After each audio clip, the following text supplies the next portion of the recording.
Hello everyone and welcome back to my channel. My name is Caitlin from Florals.com and today I'm participating in the Love Layouts Hop.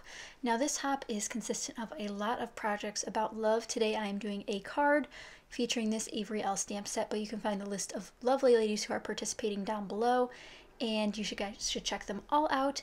And there's lots of layouts and cards and stories behind them. So today I'm going to be making a card. I didn't know what I was going to be starting with, and I think I'm actually going to start a new series on my channel called Card Concoctions, where I start with a bunch of products that I want to use on a card and I have to use all of those. So if you guys are interested in seeing something like that, let me know. I started off by using my blending makeup brushes and this distressed ink in Fired Brick and blending a background with them. I do end up die cutting this, so it doesn't have to be perfect.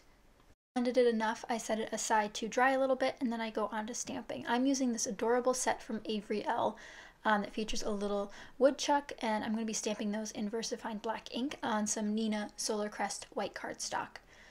I do like using this cardstock mostly for my water brush pens, but today I'm going to actually just use watercoloring on it with my Distress inks, and it does do a little bit of warping. However, I didn't have my watercolor with me, so I decided to just use this paper.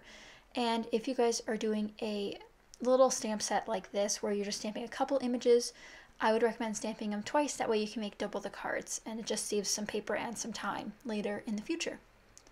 So once those are stamped and ready, you might dry emboss them if you wish, but I decided not to do that. I'm going to start in with my Distress inks. I use a variety of colors, which I'll have them linked down below in case you're interested, but you can also read them here a bit. But I start with some different browns to get some dimension on my little beaver here, and I'll only show coloring for one set. I don't end up changing the coloring on the other set, but I just dab the ink onto my block and then simply spritz it with water, which is what I take it off camera for because I don't want water all over my desk. But I am just spritzing it with water with a regular water bottle spritzer and then blending the color with my brush into the water to get the desired shade I'm looking for. And you also see I have an orange square off to the side. That's actually a little sort of dry mop thing that I use to wipe off my acrylic block and my stamps. And here you'll see I'm coloring the logs with antique linen, and I believe I also use tea dye. I have several brown distress inks, and while I don't have swatch book yet, I do plan on making one. I even bring out a darker one to use on the wood. And when you end up doing items like this where there's a lot of the same color and you need several shades, it's nice to have a set of inks like this, whether it be Memento or Distress inks, where you can have a variety of shades. And of course having the water added can make it darker or brighter or less pale sort of thing. So just work with watercoloring in different ways, and it's definitely a great way to experiment with different colors and expanding your ink set, and I would highly recommend giving it a try if you haven't already. And this is a simple way to start. You don't need watercolors to get started. You can just use a water soluble ink so that it blends more properly.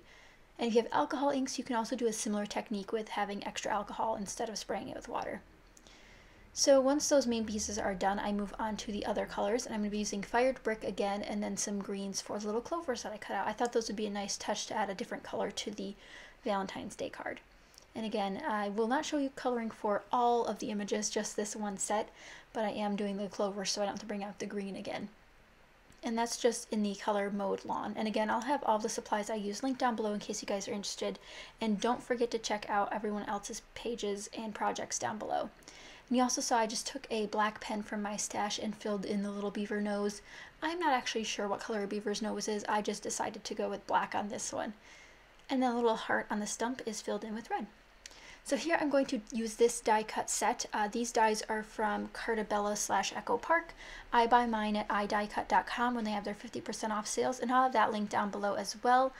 And that's where I got this set during that sale. So I'm glad to be using it. I think I've only used it a handful of times, so this is great. And you can see that the blending on the hearts is not perfect, but I kind of like it splotchy that way.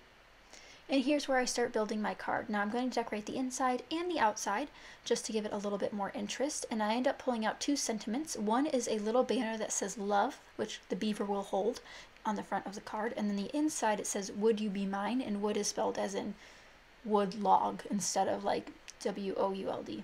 So I thought that was really cute, and who doesn't love a good pun? So the beaver will be holding love on the outside, and you'll see me decorate the outside, and then the inside will say, would you be mine? So it's going to come together fairly quickly here at the end, and I'm just using my VersaFine ink again, And you want to be careful when you are stamping on top of distress ink. Sometimes the ink you're using on top needs to be something that can withstand water and such, because otherwise they'll bleed into each other. So just be careful when you're doing that. I pull out a Wilton doily. These are some of the smaller doilies I have in my stash because I didn't really want to use pattern paper on this card. I wanted the distress ink backgrounds to really stand out. So I end up using a white doily and then some sequins from my stash. And this comes together fairly quickly. I've sped it up quite a bit, but I am going to put some foam on the back of the heart so that the beaver and the wood log on the front of the card are going to be standing up quite a little bit. I'm not mailing this card, so I don't have to worry about it getting caught up in the mail. I don't usually use foam on cards that I am going to mail because I don't want them to get damaged in the mail, so I usually do flat cards when I'm mailing them. So you'll see me using my ATG tape to finish that off, and then some jelly bean soup sequins that I had in my stash, just some red ones to decorate the outside. I love using sequins on my cards, as you guys already probably know. But if you guys are new here, be sure to subscribe, and don't forget to check out everyone else down below. Here you'll see me finish off the inside of the card, my little clover and my little wood stump. So that's it for this project. I hope you guys enjoyed. If you did, be sure to give it a thumbs up, and don't forget to check out everyone else down below, and I hope you guys enjoyed. Thank you guys so much for watching, and I'll see you guys next time. Bye!